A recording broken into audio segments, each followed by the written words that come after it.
Welcome to the Playing Books podcast. Today we're diving deep into a book that, honestly, can really shift your perspective.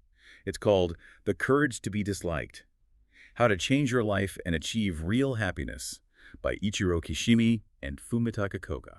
It's a fascinating one. It's not really structured like a typical self-help book, is it? It's presented as this dialogue, this back and forth between a philosopher and a young man. Exactly, and it pulls heavily from the ideas of Alfred Adler, a psychologist whose work maybe isn't as mainstream as, say, Freud's, but wow, it's powerful stuff. Absolutely. So our mission today really is to unpack the core ideas from the entire book. We'll get into the arguments, the stories, the key quotes. And the hope is that by exploring these ideas, you, our listener, might find something that resonates, something you can actually use to, well, enhance your own life. It's about getting informed, but maybe also getting a little inspired. Definitely. So let's jump in. One of the first and maybe most challenging ideas the book throws out there is this concept of denying trauma. Right. The young man in the dialogue, he starts off pretty much where a lot of us might be. He feels like life's tough, the world's complicated, and his current problems, his unhappiness, it's all rooted in past experiences, past traumas. He feels kind of stuck. Yeah, he's deep into what the book calls etiology, the idea that past causes determine present effects. He feels bogged down by inferiority, self-consciousness, believes his history has locked him into his present. And it's so relatable, that feeling, isn't it? That our past defines us. But then the philosopher steps in and introduces Alfred Adler's psychology. Which he frames as almost a completely new way of thinking, standing really in opposition to that Freudian focus on digging into the past for causes. So what's the alternative? It's called teleology. It's a big word, but the core idea is simple. Instead of focusing on past causes, we look at present goals. Goals. So like what you're trying to achieve now. Exactly. Adler asks, what goal is this current behavior or this feeling serving? It completely flips the script. You're not a victim of your past. You're actively, if unconsciously, moving towards a purpose right now. That implies even our problems, our anxieties, might be serving a purpose. That's a tough pill to swallow. It really is. The youth pushes back hard on this. He brings up his friend, right? The one who's become a recluse, can't leave his room. The youth is convinced it's because of some past trauma or anxiety. Makes sense. That's how we usually think about it. But the philosopher offers this radical reframe. He suggests maybe the friend doesn't want to go out. And so he creates the feelings of anxiety and fear as a way to achieve that goal, the goal of staying inside. Creates them, like manufactures the anxiety. Well, the feelings are real. The anxiety, maybe even physical symptoms like headaches, they're genuinely experienced. But from this Adlerian teleological view, they are produced in order to achieve the goal of not leaving the room. It's not because I have anxiety, I can't go out. It's in order to not go out, I produce anxiety. Wow. Yeah. Okay. That's a fundamental shift. And it leads directly to one of Adler's most provocative statements in the book. He adamantly denies trauma as the cause of current unhappiness. He denies trauma exists. Not the experience itself, but its deterministic power. There's a key quote. Let me find it. Here. No experience is in itself a cause of our success or failure. We do not suffer from the shock of our experiences, the so-called trauma, but instead we make out of them whatever suits our purposes. We are not determined by our experiences, but the meaning we give them is self-determining. Okay, let me process that. So the event happened, but its power over me now comes from the meaning I assign to it, the purpose I use it for today. Precisely. You're the one deciding what that past experience means for you now. Life becomes about the choices you make based on the meaning you assign, not something dictated by the past. This changes how you think about everything, even emotions like anger. The youth talks about losing his temper in a coffee shop, yelling at a waiter after spilling coffee. He felt the anger was just unavoidable, right? Yeah, like it just washed over him, took control. But the philosopher says, nope, that anger was a tool. A tool? For what? To make the waiter submit, to quickly get compliance through intimidation, rather than, say, calmly explaining. Anger was fabricated for a purpose. And the illustration for this is just perfect. The mother yelling at her daughter. Oh yeah, that one's good. She's furious, screaming. Then the phone rings, it's the daughter's teacher. Instantly, the mother is calm, polite, professional, hangs up. And boom, right back to yelling. It shows anger isn't this uncontrollable force. It can be picked up and put down when it serves the goal. So when you think you're losing it, Adler would say you're actually choosing to use anger to achieve something. That's deeply challenging. For you listening, think about a time you felt that surge of uncontrollable anger. Could there have been a hidden goal, maybe wanting to be heard or wanting someone to back down? It really makes you question things. It absolutely does. And this idea that our internal states are often about our goals, especially goals related to others, leads straight into the next major concept. Which is? Adler's assertion that fundamentally all problems are interpersonal relationship problems. All of them. That sounds sweeping. It does, doesn't it?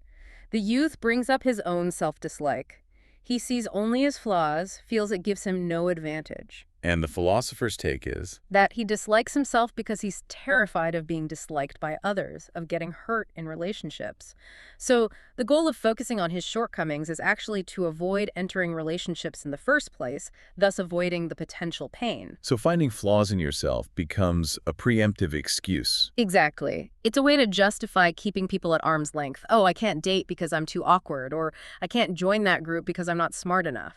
The self-criticism serves the goal of avoiding social risk. The book gives that example of the student with the fear of blushing, right? Yes, she wants to confess her feelings to someone, but is held back by this intense fear of blushing. She wants the philosopher to cure it. But he suggests she actually needs the blushing. Right, because as long as she has the blushing symptom, she has an excuse not to confess. It protects her from the possibility of rejection. She can always say, oh, if only I didn't blush, I could have told him. It keeps the possibility open without ever having to face the risk. That's what Adler calls a life lie, isn't it? Creating an excuse to avoid a life task. Precisely. And this ties back to the big claim. All problems are interpersonal relationship problems, even something like loneliness. You'd think loneliness is about being alone. Adler argues it's not about physical isolation, but the feeling of being excluded by others. The very concept requires the presence, or at least the idea, of other people. If you were truly the only being in a universe, the concept of lonely wouldn't even exist. So even our inner world is shaped by our connection or lack thereof to others, even private worries. The book suggests yes. The shadows of other people, their potential judgments, their expectations, they are always there. The philosopher mentions his own feelings about his height. It only became an issue, a feeling of inferiority, when he started comparing himself to others. Okay, so this feeling of inferiority, Adler makes a distinction, doesn't he, between just feeling inferior and having an inferiority complex. Yes, crucial distinction. A simple feeling of inferiority is normal, even useful. It can spur growth, like thinking, okay, I'm not great at this skill yet, so I need to practice more. It motivates you. That makes sense. So what's the complex? The inferiority complex is when you use that feeling as an excuse to avoid striving. It's saying, I'm not well educated, therefore I can't succeed. You create a false cause and effect link to justify inaction. So the feeling itself isn't the problem, it's how you use it. One leads to growth, the other to stagnation. Exactly. And then there's the flip side, the superiority complex. The person who always seems to be bragging. That's often how it manifests. Adler says that boasting comes directly from a hidden feeling of inferiority. It's a compensation, trying to convince yourself and others of a worth you don't truly feel. And there's that specific kind mentioned, bragging about misfortune. Yeah, it's a subtle but powerful one. Someone makes themselves special through their suffering. They try to control others by making them worry, by highlighting how much they're struggling. Think of the reclusive person whose parents are consumed with worry. That worry gives the recluse a certain kind of power. As the book puts it, in our culture, weakness can be quite strong and powerful. It's a bit cynical, but you can see how that plays out. It really makes you reflect. For you listening, think about your own insecurities. Are they fuel for growth? Or are they maybe serving as an excuse, a complex to sidestep challenges in your relationships or life tasks? It's a deep question. And this leads us into the next part, which is about finding freedom by essentially letting go of what others think. Part 3, discarding other people's expectations. This feels like a big one. The youth argues, quite reasonably I think, that seeking recognition from others is normal, even necessary. He wanted his parents' approval, for example. It seems natural, right? But Adler, through the philosopher, makes another bold claim. Adlerian psychology denies the need to seek recognition from others. Actually, one must not seek recognition. Must not seek it. Why? Isn't positive feedback good? The danger lies in becoming dependent on it. The book uses the example of picking up litter. If you only do it hoping someone will praise you, and then you stop when no one does, your actions are entirely controlled by external validation. Ah, so you're living for the reward, not the act itself. Exactly. You end up living according to other people's standards and expectations. The book puts it starkly. We are not living to satisfy other people's expectations. If you do that, you're essentially living their life, not your own. And the flip side is just as important, right? Others aren't living to satisfy my expectations either. Precisely. And the tool Adler gives us to navigate this is the concept of separation of tasks. Separation of tasks. Okay, break that down. It means clearly identifying whose responsibility, whose task a particular action or outcome belongs to. You simply ask, whose task is this? So the example used is a child studying. Right. Studying, choosing a school, that's the child's task. Parents might want the child to study, maybe for the child's own good, maybe for their own feelings of pride or control.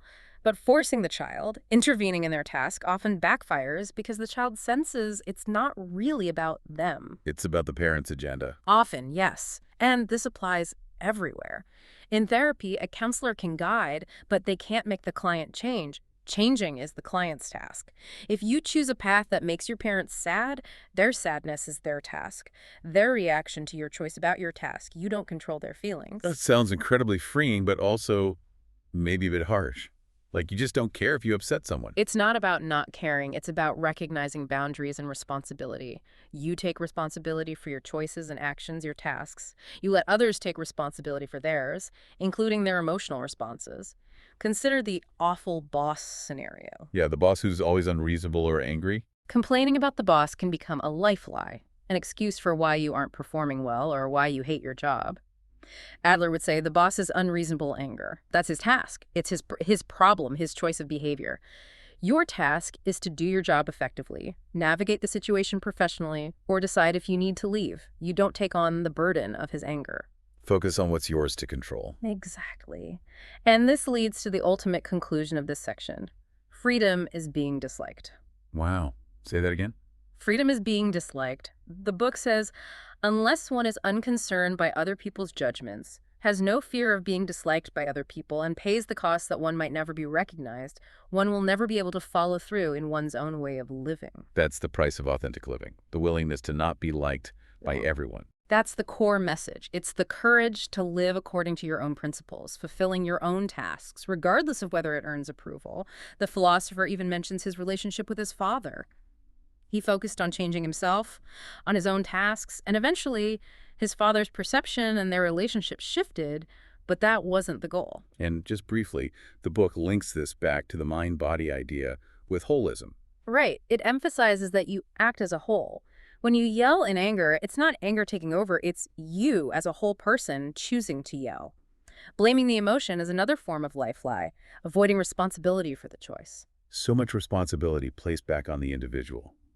It makes you wonder, listener, think about it. Where are you living to meet someone else's expectations? What would it look like to truly separate tasks and live your own life, even if it meant risking disapproval? It's a huge question, and the answer isn't necessarily about becoming isolated. In fact, Part 4 moves towards connection, introducing the goal of all interpersonal relationships, community feeling. Community feeling, that sounds warmer. What does Adler mean by that? It's a shift in focus, away from self-attachment, constantly worrying, how do others see me? What do I get out of this? Towards a genuine concern for others. It's about seeing yourself as part of a larger community and finding your place within it. Okay, how do you cultivate that? The book mentions 3 pillars, right? Yes. The first is self-acceptance, and this is different from just positive self-talk. How so? Self-affirmation might be telling yourself, I can do anything, even when that's not true, which the book calls a lie. Self-acceptance is acknowledging your reality, including your limitations, without judgment. If you got a 60% on a test, you accept the 60%. You don't pretend it's 100%, nor do you beat yourself up endlessly. You accept the incapable self as is. And then what? Just accept mediocrity? No, that's the key. It's what the book calls affirmative resignation. It's not passive giving up. It's accepting your starting point, the 60%, so you can clearly see what you can do now to improve, even if it's just aiming for 65% next time. You accept reality to work effectively within it. Okay, affirmative resignation. I like that framing. What's the second pillar? Confidence in others. This means having a baseline trust in people, believing in their potential unconditionally, without demanding proof or guarantees first. Even if they might take advantage of you, that seems risky. Adler acknowledges the risk. But the argument is that deep, meaningful relationships can only be built on this foundation of unconditional trust. Whether someone chooses to betray that trust is ultimately their task. Your task is to decide whether you will trust. Constantly doubting others poisons relationships before they start. Trust is a choice, not something earned. Okay. And the third pillar. Contribution to others. This is central. You gain a genuine sense of self-worth not from praise or recognition, but from the feeling that I am useful to someone, that I am making a contribution to the community. So your worth comes from feeling helpful. In a broad sense, yes. And this is why Adler advises against praise and rebuke. Praise, he argues, comes from a vertical relationship, someone higher judging someone lower. It reinforces inequality. So instead of saying good job, You say thank you or that was helpful. You express gratitude, acknowledging their contribution as an equal. It builds horizontal relationships. that makes sense. And the book takes this contribution idea even further, right? Yeah. To the level of just being. Yes, the concept of existence as contribution. Even someone who can't do much in conventional terms, like a newborn baby or someone severely disabled, contributes simply by being there. Their existence gives joy, purpose, or meaning to others. Think of the mother in the car accident example. Her family is grateful for her survival, her mere existence, not just her actions. We have worth at the level of being, not just doing. That's a beautiful and very comforting idea, to accept yourself and others just for existing. It connects to having a harmony of life. People who get stuck in neurotic patterns like workaholics often lack this harmony. They might focus intensely on one area, like work. To avoid other life tasks like family or personal growth. Exactly. And they often base their entire self-worth on their acts in that one area. If work goes badly, their whole sense of self collapses because they haven't cultivated worth at the level of being or through contribution in other areas. So for you listening, how could you practice more self-acceptance, that affirmative resignation, unconditional confidence in others, and finding ways to feel you contribute, even just by being present for someone? What would it feel like to truly believe your existence itself is valuable? These ideas really build on each other, leading us to the final part, part 5, which focuses on how we view life itself, not as a race to the finish, but as a dance in the present moment. Yeah, the youth struggles here too. He wants big goals, wants to be special, feels uncomfortable with the idea of just being normal. And the philosopher critiques that common view of life as being like climbing a mountain. If you see life that way, most of your time is spent just on the way, in a tentative life, only reaching fulfillment if you make it to the summit. If you don't, the whole journey feels like a failure. That does sound exhausting and kind of precarious. So Adler proposes a different view. Life isn't a line stretching from past to future. It's a series of dots, a collection of moments. You can't perfectly plan it all out. So what do you do instead? You live like you're dancing. The focus shifts entirely to the here and now. You shine a spotlight on this present moment and live it as completely and earnestly as possible. When you dance, the goal isn't to arrive somewhere. The goal is the dancing itself. Each step, each movement is the point. Living fully in each moment, like each moment is complete in itself. Exactly. And this ties into the ultimate question. What is the meaning of life? What does Adler say? His answer is, again, maybe startling at first. Life in general has no meaning. No meaning. That sounds bleak. But wait, he immediately adds, whatever meaning life has must be assigned to it by the individual. Ah, so it's not meaningless. It's just that the meaning isn't handed down from outside. We create it ourselves. Precisely. The meaning emerges from how you choose to live, how you engage with your tasks, how you contribute, how you dance your way through the moments. The philosopher uses the example of his grandfather, scarred by war but choosing to see people as comrades, creating meaning from his experience. So by living earnestly in the here and now, focusing on your tasks, contributing, dancing the moments, the meaning of your life reveals itself through that process. That's the idea. And by the end of the dialogue, the youth gets it. He sees the here and now shining so brightly the future fades a bit. He finds the courage to believe that the world and life can actually be simple. It's a really powerful arc, from feeling trapped by the past to feeling empowered in the present. Absolutely. We have covered a lot of ground here, challenging ideas about trauma, anger, the need for recognition, the nature of problems. We've explored teleology looking at goals instead of causes, the crucial idea of separating tasks to find freedom. And the importance of community feeling, built on self-acceptance, confidence in others, and contribution. And finally, this liberating view of life as a dance, lived moment by moment, where you assign the meaning. It really is a philosophy for finding the courage to be disliked and maybe the courage to be happy. The authors truly believe these Adlerian ideas can change lives, and honestly, engaging with them, you can see why. They offer a profound sense of agency. So we really want to encourage you, our listener, to let these concepts percolate.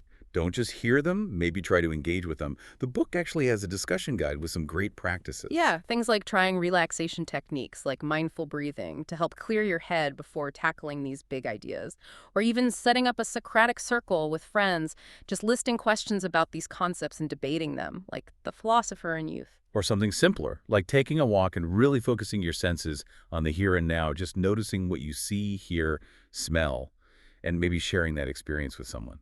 Little ways to practice living in the moment.